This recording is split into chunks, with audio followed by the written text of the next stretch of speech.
Siyabingelela emakhaya kuphi nakuphi la nikhona wabingela umduduzo wamkhonazi sivela kwenhlangano ithuleli organization kwenhlangano yomphakathi elelela abantu ezinkingeni zabo ngokwehlukahlukana abasuke beletha kuthina namhlanje ke futhi sibhekene nenkinga njengaleyo no Mr Khambule uzosichazela ukuthi ngabe ukhala ngani ukuthi kuphi afisa simsize ngakho. Mr Khambule siyakubingelela. Yebo sanibona uthulelene. Sinjani? Sikhona siyaphila. Siyaphila igama bani? Uzakhele Elvis Khambule. Kephi? Elindelana intuzoma. Khala ngani? Inenkinga engicela ukusizwa kuyona ngadlelwa imoto 2016 kuLwesithathu kuNovember 16. Imoto iyahamba iyosebenza kumfowethu uzibongele Emmanuel Khambule owaziwa ngoSigidi eligama owaziwa ngoSigwegwe. Imoto lesikhuluma ngayo iGL ikwatama. Uyi-owner nje? Makuvuma kufanele ukuthi ngibe yilona. Imoto wayithenga wena? Yebo, ibiza mina zonke incwadi zayo. Yayisidlo bani ke? uSigidi Sikhambule uzibongele Emmanuel. Uxhumene kanjani naye zakudlela imoto? Ngangicela ukuthi angisize umfowethu uzibongele ngoba ngangidlala omunye umfowethu esaseyilande naye egolizo ungena phasi kwakhe imoto. Wathi seyifika u10 minutes ekhaya wathi imoto uyayidla. Kusho ukuthi uma sefikile wathi uyayidla? Yebo. Kanje nje. Wathi anime ngabe ingabuyeli kuyena imoto mina ngithatha isikwele yena athatha ikwati ame ngabuyeli kuyena ngeke zingene emgaqweni. Isikwele siqhamu ngaphi manje? Silandise Mlazi nasazi. Isikwele kwakwesomfowethu lo oyozizwa ngena phasi kwakhe imoto esebenza emgaqweni isebenze ngoba imoto ngangiyithengele ukuthi uma akakwazanga ukuthi asimame kusakhona ubaba manje oba esekhona ngisekhona kusenamandla ngathi angibonge umzali wami ngoba thina abantu sinegama lokuthi asibonge umuntu esengasekho emhlabeni sizame umbese ingubo lapha sesenzela abantu ngathi ke okwami akwehluke ukunalokho. Yeah. Ngamthengela imoto. Yeah. Mama sengithengela imoto umfowethu wajika wayikhipha nasemgwaqweni la ngangifaka khona ukuze ngithole umfowethu uzibongele Emmanuel Khambule. Uthi ayifake khwapheni lakhe? Yebo. Okay. Imoto wayithe ozoyifaka ku Durban line kuthi njalo ngosuku ikheshi abhe kumina mase ukuthi ngenyanga usazongitshela ukuthi ngifake imali engizomkhokhela kuyona imali yokuthi andingaphasi kwakhe. Durban lezi imoto ezishayisa kabi emgwaqeni? Yebo. Ezihamba umngeni nehamba ngala ko Jacobs? Yebo. Yeah. Uma sekunjalo aqala wathi yena angiyeke emsebenzini ngoba senginemoto wathi ngikwazi ukwenza lonto. Wabuya wathi yena angimkhaphe ngiye kaMhlaba yalingana angatsheni uma ngabe atsheli nomuntu oyedwa. Ngathi ngavuma mthema sekusondele izinsuku ngathi hey uvuma kwami kube iphutha thema sefona esezofona tshela uma ukuthi ene uthe kanje wothema sefonta ngilungise kuyahanjwa ebusuku ngamtshela nami uThoma angiyi lapho uyena ofanele azotshela uma uthema se ngimtshela kanjalo wathi imoto useyayidla ngoba methi uya kaMhlaba yalingana nami uyothwala ngami enyangeni uJohan 14 esicabazini ngoMhlaba yalingana uJohan 14 yebo inyanga ethwalisayo wasephepheni Johan 14 Johan 14 igama lenyanga uJohannes sempilini u14 shothi sijobelelo nje ubenihamba vele inyanga naye no besingazi sihambe inyanga uvela uyasonja uzokhuluma indaba yenyanga yaye ethi ungibulala khona uyothwala ngawo yebo manje ungako adla imoto wathi yena ngoba nginqaba ukuthi oyothwala ngami ngoba uma esesuka wathi yena uyidla ngoba imoto ngeze ngisakwazi ukukhuluma noma wakhe ngimtshela ngoba iya kuyena ngakwazi ukukhuluma nomama wakhe wathi ku right uba ngikhuluma nefoni yakhe ifoni yama wakhe angiyazi nama nenamba zayo uthi angiyazi konke indlela efika kuyena ngithenga umnyaka ngithi ngiyifuna lapha eMlazi ngoba ngazi nale iphendulwa khona eMlazi kwaF lapha ngaseMlazi Bheka kuphendulwani manje imoto entshontshwa ngoba uSigidi ubongele thatha imoto hijack imoto lezo zama taxi bakhipha ama passenger phakathi awucohole ethi namafoni bathatha odriver bobalahle ehlathini bese bekhipha ama track beziphendula bezenze zabo hlangene namaphoyisa. Unobufakazi balento ekhulumayo? Yebo. Ubuthatha ubufakazi? Imoto ngayifica wangitshela yena ukuthi uhlala namaphoyisa wazobala ngisho ubaba ubheka icela impela wathi mangitshena yena uyena ozongidubula kuqala kanti bathi ngiyamfonela baba ubheka icela wathi baba ubheka icela wathi bamba ucela ucingo umfonela lapho ku cellphone yakhe noma umfonela eselfonini yakhe ethi Oh, nayo inamba kacela. yebo nginayo Yebo, ungayibiza. base ngimfonela wathi yena akalona iphoyisa umphathi wamaphoyisa wosethe ngidlulise emaphoyiseni osevala ucingo ngiphinde ngazama ukumbona emncwabeni kababa umntwana lo ushonile uNtshifa mangabe ngifika lapho ngiyakhuluma naye wathi yena mengenayo appointment yami lapha ePrince Mangosuthu Stadium Olundi Yeah. Bengicela usizo kwithulile intingi umsizo manje mangivula icala kulahleka idokodo kulahleka iphoyisa omnye usisi wephethe icala lami ethiwa uTV icele wathi anginanswebo bona nemoto anginanswebo bona nemali anginanswebo nje ukuba nalutho kufanele abophe mina oba ngisukela umuntu kufanele ngisho ukuthi incwadi ngayizithathaphi imoto mina ngayithenga eSatex nanti ikhadi enginalo engayimukela kusise ufikile wakamthetho kumhla ka27 May 2016 Uba nothi awunanswebo iphoyisa awunanswebo banemoto iphoyisa unjani umuntu onenswebo nemali angimazi impela nami ngadideka lapho Okay imoto uthwayithenga eGoli yebo ngayithenga eGoli eMidlands Itaxi bukhona ubufakazi bamaphepha ukhona awubuveze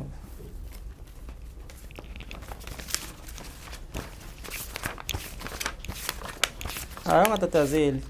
phenya nje kahle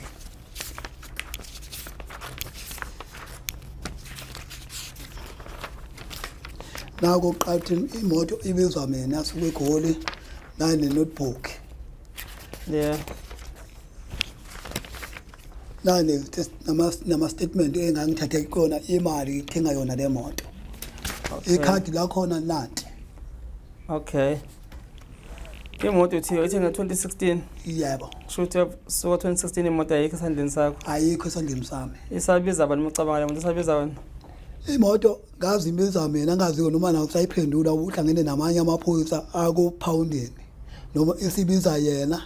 noma isabiza mina kodwa ngokuwami mangabe ngisayiphantsha namanje isabiza mina shothi ayitheli le moto ayitheli ihamba nje ayithelile yebo usukwayibona ngiyibona uba isuka esiphingo iya eMidlovo engilanyoni ihamba engathelile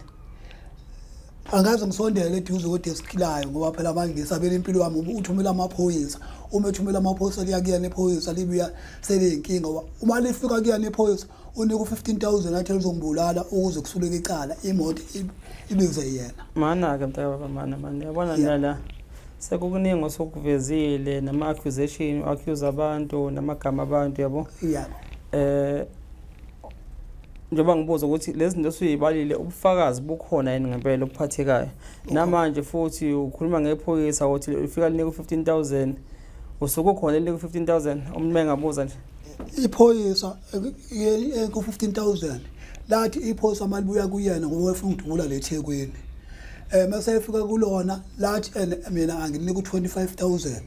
ukuze likwazi ukungisiza ngoba yena uthe akamukela u15000 ukuze azongibula kubhilonga imoto kuyena iphoyisa la kwaC eMlazi kwamkhisi walinika 21000 iphoyisa wona mina anginikanga 25000 ngoba ngangenawo walinika malini anginikanga lutho la kiyeka ukushaya kodwa la ngiyeka ngoba likhokheliwe ngala 15000 likhokheliwe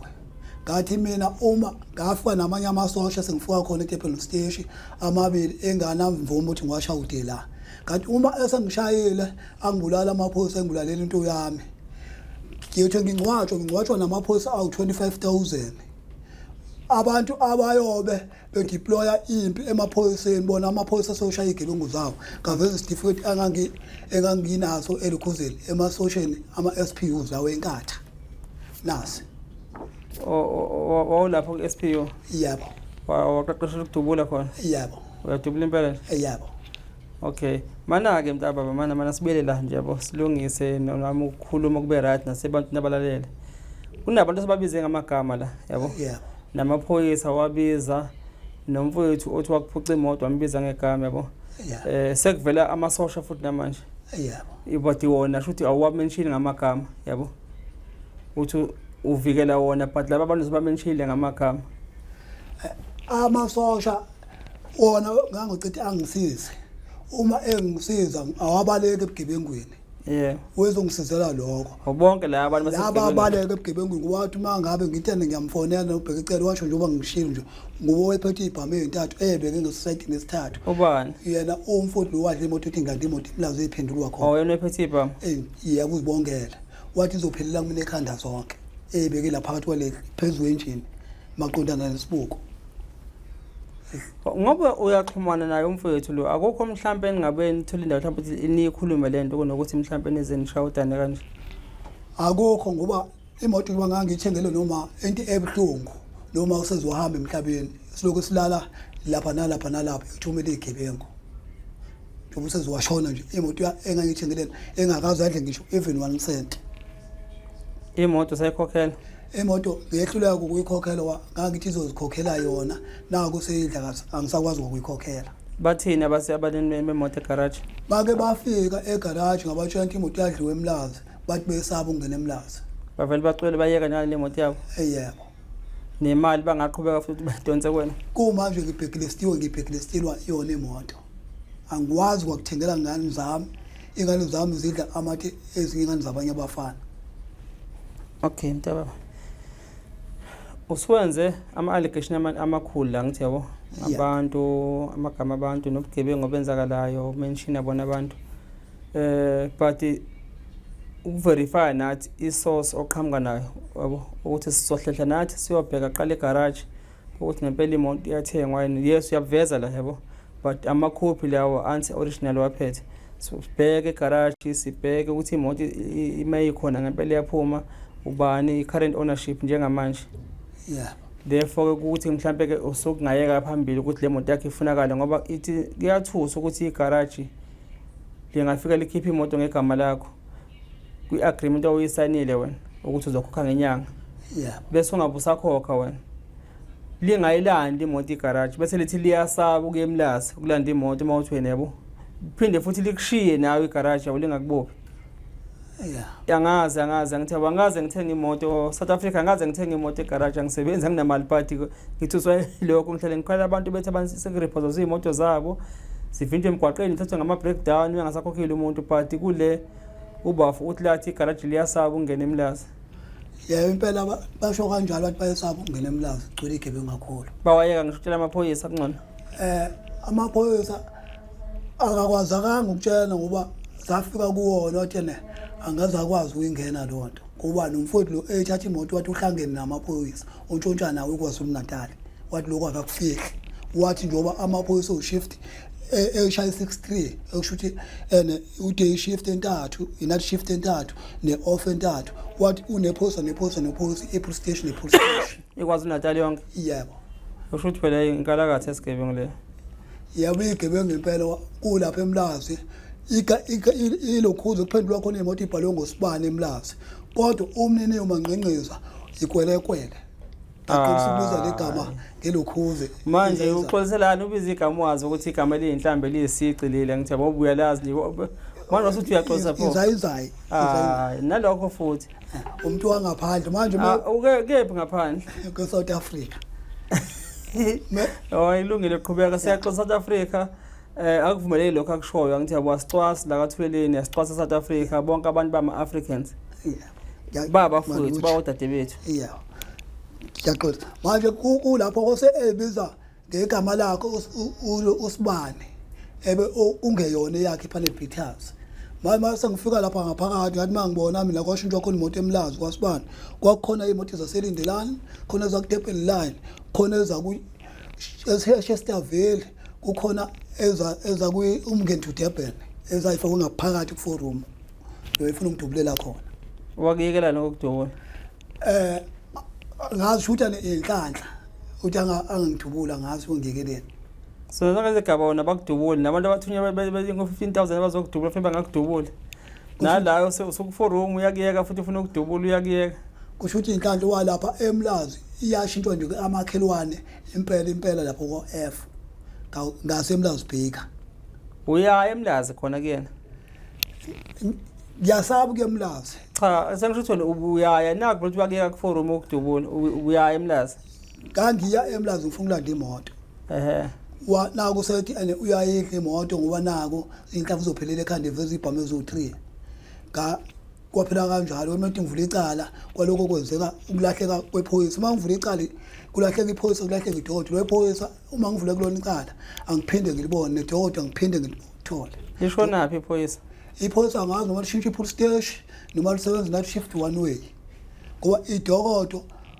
leli enginalo idokodo lika 11 lawo awu10 angikwazi ashonaphi awungibazela ama case number la mntwana bone lamacala akhona nanga baba ama case number la yeah South Africa ngiyazi khona ukuthi nani nididekile lapho baleli bethweleni ukuthi yaboni nakho ukudideka yabo nanga ama case number njengoba ngicela akazi vele ama case number ukuthi akhona lama case awabalayo ukuthi amadoketa awu10 mangaki awu10 amadoketa wonke ngibhale engwakhumbulayo okay wayekela awu lamanye wayeka wakhumbula ngalahla amafoni okay ke la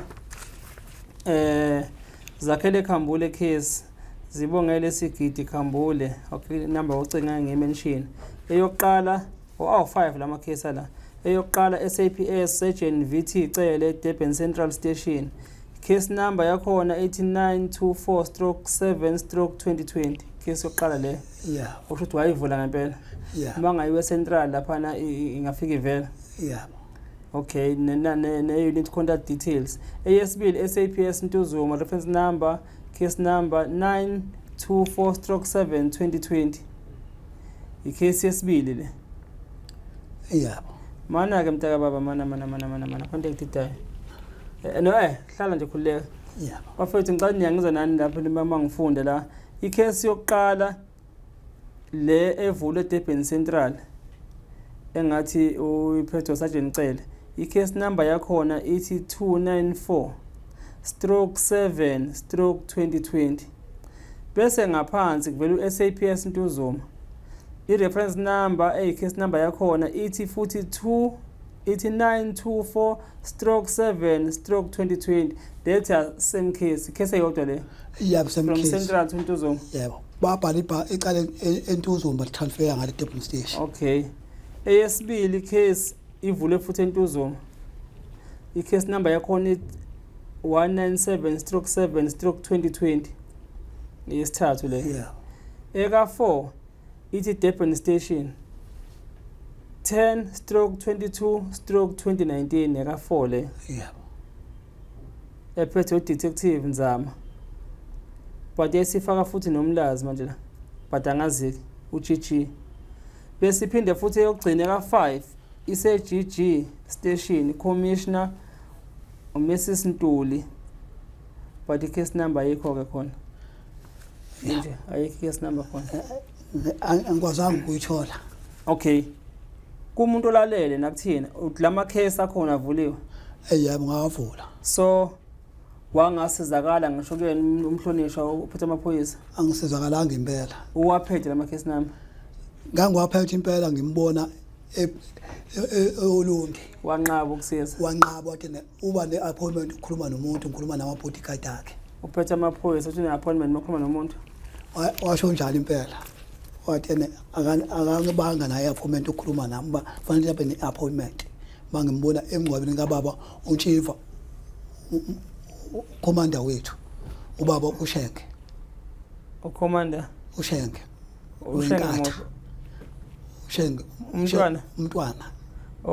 igama ngazwanga lithi uNtshinga uNtshiva sasimbiza kanjalo emasocial sithi uNtshiva wazwa ngoNtshiva nje emasocial yebo okay mfethu okay sengikuzwile sokuchazile khona konke namagama abantu sexoxa amagama abantu abamenshiniwe without our consent nokuvezayo lapha ke sekukonke okucela kwithuleleni kuphi engicela ukuthuleleni ukuthi angisize kwamanje angikwazi ukwenzani ivalelo nayimoto ibheklistiwe njengoba ibheklistiwa ayikho nje into okwazi ukunyakaza ngayo manje ngifuna abantu balo bethatha imali njengoba imali engicabanga ukuthi ngisebenzisile nje kule minyaka le u8 mhlawumbe ibheke 100,000 abantu bethi bangisiza kanti badlale ngami bangangisiza ngabe sokhipha enye ikhwanta impela pheko yebo Kodwa kuyabona ukuthi kwasekuqaleni vele nelentweni enihlanganisa naye lo muntu okudlela ikhumba ukuthi yayingekho emthethweni ngoba ngicabanga ukuthi nawo soseshini santakho awukuvumeli into ukuthi khona uzothi uzofihlwa ngekhwapha wawazi into egangayo ngangazi impela ngangingazi nahlangana kanjani uzomthole yena ngabona usibongufanana ngoba la yayihamba khona eDurban station umfowethu eyayingena izongena phansi kwakhe lokuqala eDurban station umfowethu la izongena kuyena okokuqala izohambela eNewland wathi uyangidlela ngicelela komunye ubaba uthiwa uDuma wayikhipha phansi kwakhe ethi ingene kanjani imoto yenkabi engibizwa ngenkabi yini athi inkabi wezama ukungenzela amagama ami phansi ngase ngitshena lo mfowethu kwemina wengibuza lokho uthi angiyona inkabi mina imoto ngayithenga ngemali yasebhenki kumanje kukhona imali engakuyiqedi kuyikhokha ebank le ekuthiwa i-credit card mhlawumbe ngicabanga seyibheke ku-40,000 kumanje wathi manje ngithi ngimnika into engangiphuma nazo ebank kuba weme ngalo umnyama emengala ngathi kulo muntu wasebhank ngicela ama-bank statement edate ethile wabuza ukuthi ngani kanti nabo abafowethu bazi ukuthi ngabulala abazali babo kube kungenjalo bani manje abulala abazali babo futhi manje labantu ekwakuthiwa ama-owner ngenkabi ngabulala bona uzokubiza imoto ngenkabi izikhishwa emngeni babo khona ubufakazi bokuthi kubulala abazali babo ibona engangizama ukuthi abukho ngize ngihamba nabo ngiya ebank bakhiphe i-bank statement ukuthi imali ngiyikhiphe ebhanki angazi ngihlangane nokubulala uhlangana phi-ke lo uthatha imoto yakho uzibongele ngangithi akangisize kwakuwumuntu wakhambule ngithi umtholaphi ngathola udrayiva wathi anakanankinga uma sefikile ekhaya wawusuhamba ubuza nje umuntu abazofuna wafaka imoto yakhe ngaphansi kwekhwapha ngase sengifuna usizo kusempilweni ngikhulume nje iqiniso uma esefikile ekhaya uma ngoba ngangiyithengele uma wami sembekela ukuthi kanje baxoxe bangabashika noma inkinga yasuka seyijika esethi mina nqabe ukuya kamhlabi yalingane ngongibulala yajika lapho wathi mefanele ngivuma ngibulala imoto osiphile ngokuyena uyabona kodwa ukuthi nawe waba nabo ubudede ngakwazi ukuthi ungavele uthenge ikhumba uzoyikhipha egarage ungenawo line yabo ngiyabona uze nje uyikhiphe imoto egarage impela u-approve ideal approve usayine iphume ize ekhaya kuzoba imali awuzothi khona ucela ukuthi ufuna ulayini usuhamba manje nawe igodle njengesinkwa noma njengenduku kuhamba ukuthi ungqongqozo ufuna ulayini nemoto ibe kodwa kufuneka ikhokhe ngokuphela kwenyanga ngoba lapho ngadlala umfowethu usakhile khambule lapho ngadlala usakhile ngoba uyena izongena phasi kwakhe unolayini yena yebo unolayini eNewland ngoba uzosebenzela eNewland ngiyikhipha e-Itaxi okay into yakho mntababa inezinto eziningi fana ukudla makuseta eplatini yabona udla okungafani okumixwe okuningi faka amasaladi kufake lokho but you have to choose ukuthi ayinakho kuzodleka kumina ngoba istory sakho yabo silapha nalapha ngithi yabo and simention namagama abantu abanye abakhulu esingazi ubufakazi bokuthi kukhona ngempela lokho kumentionayo but ke South Africa abathi umuntu is entitled for freedom of speech yes kube kubika ukuthi ke usu-accuse abantu ngempela basukela because bangaba namandla nabo ukuthi bakuthathele umthetho bakubophe ukuthi baqambela amanga labo baba ngisho into eyasho umuntu wadla imoto ngoba wathi uyena uzongidubula kuqala plus asingekho thina ngithi wena okusho lokho sizwa ngawa ngithi yes asikuphikisi nabayele emakhaya sikuphikisi lokho kusho sesingiveza ukuthi uku-accuse abantu mhlambe ngezinto ezingalona iqiniso kuthiwa veza ubufakazi ungaboshwa nangalokho le democracy siphila kuyona yes but angisho ukuthi ngiyakusabisa ngithi uzoboshwa ngiyasho nje but wena ulazi iqiniso lento ekhulumayo nento oyiphethe la kuphambi kwethu ozoyiveza kuthina nathi sizoyilandela le esiyibonayo ngamehlo but le oyikhulumayo asinabo ubufakazi bayo sizwa inzwa bethi yokuthi waye kwenkabi ephosi zokudubula esiyugwini 15,000 but yathi ifuna 21 kuwena wangawukhipha kodwa yakushiya futhi uphila shuthi yayiphiwa nje uKhisimuzi ngalo 15,000 mawukuthi yaphiwa wawukhona niphiwa 15,000 wabona ikhokhelwa konke into engalezi bangisho ukuthi imibuzo ezovela kubantu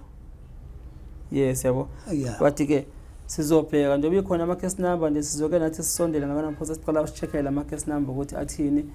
nasegaraji leli wakhipha kulona imoto nakhona sithole ukuthi ngempela imoto ikhona neyaphuma egaraji ngegama likasibanibani igaraji ngabe it fully paid imoto noma mhlawumbe saku-installment uma isaku-installment iyiphi nayo yabo utheni ukuyikhokhela Yebo. bathule bathini bona bathi bayasaba ungene Mlazi sokuthola konke lokho kubona Yebo.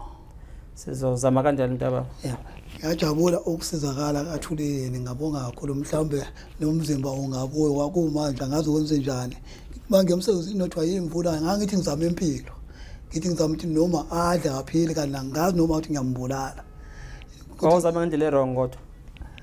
from the start uma ngisho ukuthi akwazi ukukhipha imoto egaraji yabo ekhumbi ungenawo line le ndlo ozama ngayo nje vele i-wrong kwasekuqaleni yebo akwafuna ukuthi mhlawumbe ugcine khona emasosheni lapho phushe khona uthe uyisosha ngithi ngiyisosha wawuyisosha yebo lesikhathi sobandlululo ngiyakubalekela lokho hayi yabo kwavula phusha khona emasosheni nje nari integrator ngala ngabe nje yini isijahla ngamabhuzi lapha kuyikhathi kwakuvaliswa yebo hayi siyabonga mntababa sizozama nami ngabonga kakhulu impela ukusizakala South Africa nizizwele ngane zakwethu nizizwele phuma ke umfethu ukhambule konke akukhipha emlweni wakhe lokho akuvezayo neyensolo sixolise kulabo kuphatheka amagama abo abekuvela ngakuyena izinto ayikhiphayo ngabo asinabo ufakazi nabo lokho abushoyo but ke you have to be proven ukuthi ngempela akushoyo ngabo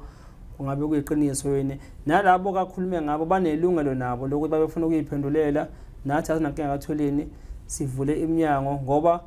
ukuze eze nathi kube sinesikwazi ukuthi sithi akangangeni because kubozwa sengathi uthuleni yakhetha mhlawumbe makunamagama abantu abathinta la abakhulu siye sivimbe no akukho umuntu esimfihla kathuleni wonke umuntu umukelekile ukuthi aphume azokhuluma afisa semsize ngakho soka zona imedia mhlawumbe le ukuthi khona politically uhulumeni mhlawumbe khona soprotector asivikele umuntu akekho protector kathuleleni